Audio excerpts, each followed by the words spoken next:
timelines, dimensions, vibrations. Oh my, I am sure if you are on a spiritual journey, you have heard these terms, but do you know what they mean? Questions I get when people hear me say the words vibration, timelines, dimensions, they don't understand what it truly means. And they feel like it is a space, or that there is something that they're missing. And so I want to just be very simple and very grounded as I can possibly be to express to you what these words truly mean. Okay. And so we're going to start with vibration. When we raise our vibration, we are changing the rate of speed of which we process something, mentally, emotionally, and it allows us to move through situations more fluidly.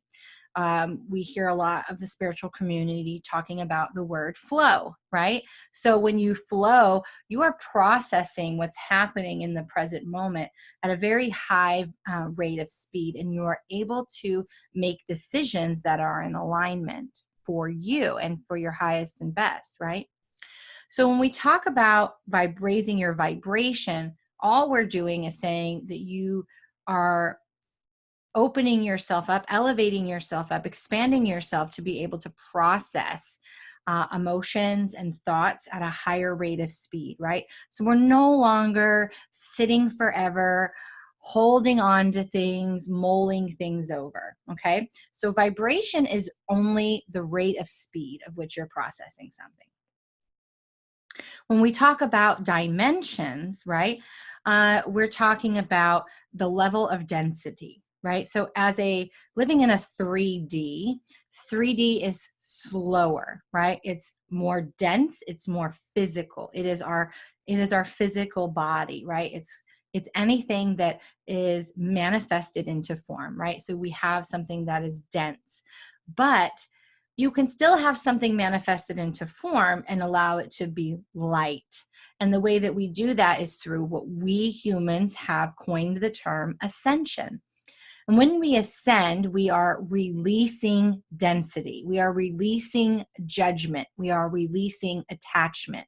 And when we do, we elevate our consciousness, right? So I'm speaking in a very linear human terms here when I say we up level, because really there is no hierarchy. But every time we release attachments, we release judgments, we release the fear, and we choose love instead. We choose our tools. We choose to be the change that we want to see in ourselves and in the world. When we make these conscious choices to surrender, to trust, and to allow, then we raise our vibration, right? So we start processing faster, and we up level into a new dimension, right? And so we get a little bit lighter.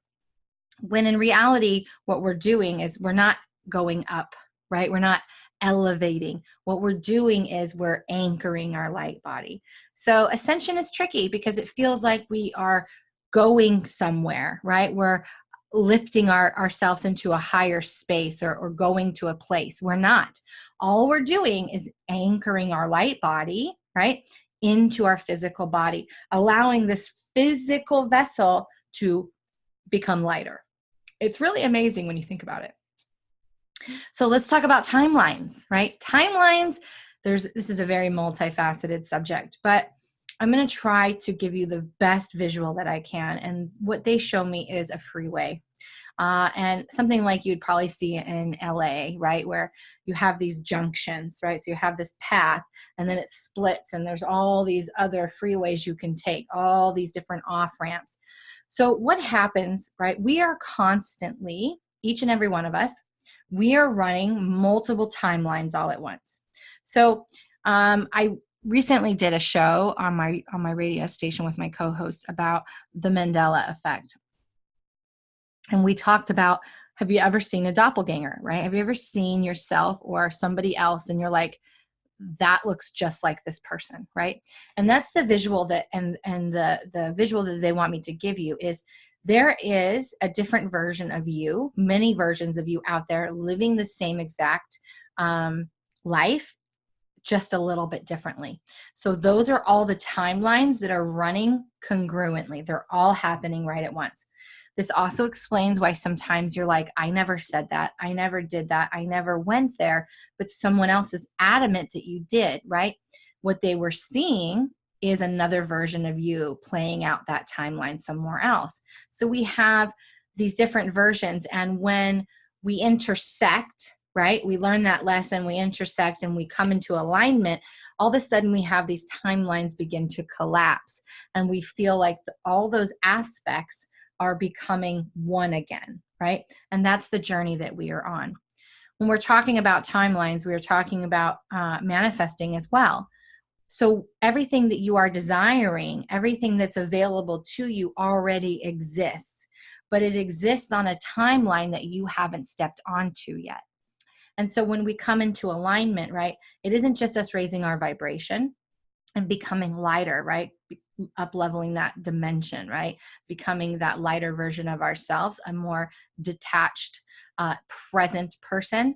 But when we do that, we also arrive on the best and highest timeline for ourselves. So when you hear people talk about timelines collapsing or timelines shifting, think about yourself on a freeway and seeing all these on-ramps and knowing that all of these pathways are available to you and are all running concurrently right now. All you are being asked to do is to follow your instincts, your intuition, and choose the path that is of the highest and best for you. And when you do that, you begin collapsing the ones that don't serve you. So I hope that this helped you better understand dimensions, timelines, and vibrations. I would love to hear your take on this and your ahas. And please don't forget to share, subscribe, and click the bell twice to get notified so that you know when I'm live. Namaste.